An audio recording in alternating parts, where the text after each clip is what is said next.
All right, good morning. Well, I'm finally getting around to making this video here. I said several times I would talk a little bit about my Zwift setup and why I don't use a trainer, a bicycle setup on a trainer anymore. I've said in a couple of videos that I've broken frames, and so I do want to elaborate on that, but let me just go ahead and take you over to the gym and show you my exact setup, so y'all follow me along here. Okay. All right, sorry, it's a little bit dark in here, so we're going to head on over to the gym.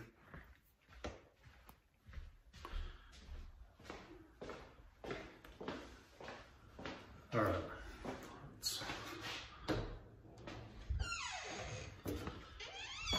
All right, so here we are in the gym. Let me just let me flip this around, see if I can. Actually, I'm not going to be able to flip it around, so I just turned the camera around here. All right, so here's the Zwift setup. As you can see, I got this stand here. Now this stand, you're not going to be able to go on Amazon and find this particular stand. I actually designed this and gave the drawings to someone, and they built it for me. But I'll show you, I found a couple of carts that are like it on Amazon that I think that will be suitable and will work for you. But pretty much my setup is, the laptop is here, Zwift is set up. This bike is ready to go all the time. I don't ever have to mount my bicycle to a trainer. So this is the Sunny and Healthy spin bike. You can see I got the PowerTap P2 pedals. Yeah, it is left and right power, even though Zwift doesn't actually do left and right power yet. It's on their hit list of something that they need to get on. I've messaged their support forums, and it said it's something they're working on. Now, one thing I will recommend when you do get this, if you do get one of these bikes, make sure you put a saddle on that is very close to what you do ride on your bike, because this is my wife's bike, so she has the same setup. It does come with this pretty generic seat, and this is pretty comfortable. It does the job, but I prefer to put a seat on that I do run on all my bikes, which I like this Physique Alante. The other thing I recommend too is, I've read a lot of the YouTube feedbacks, and one of the complaints they have is the squeaking on the wheel. So you do have to make sure you oil these pads. I usually put mineral oil, and you can put some motor oil. It doesn't really matter as long as they're oiled. So to me, this bike here really is no different than when I worked in Schwinn bike shop back in the 80s. It's like an AD9 exercise bike, is all it really is. So it does the job. It's always set up. Now let me show you why I do that. So I'm gonna head over to the bike shop over here. Part of the mess here. We're still trying to get moved into this, into our place here. So don't really have anything mounted up. My bike workbench is still a mess. All right, so here's my Bianchi Ultra. So this is really going to become wall art.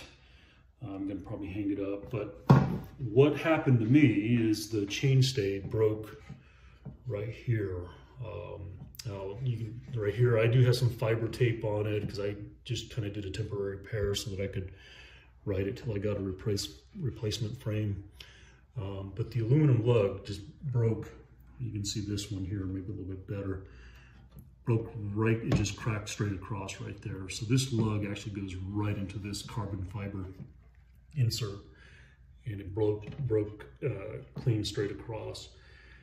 So I'm gonna eventually someday repair this here. It's got a couple of issues, it's a BB30 bottom bracket, it's wallowed out. So I need to get some sort of a clamping or press fit type bottom bracket to make that work. But this is one reason why I do not run a bike a bicycle on a trainer anymore. Now, let me elaborate on that. So I'm not saying that you shouldn't.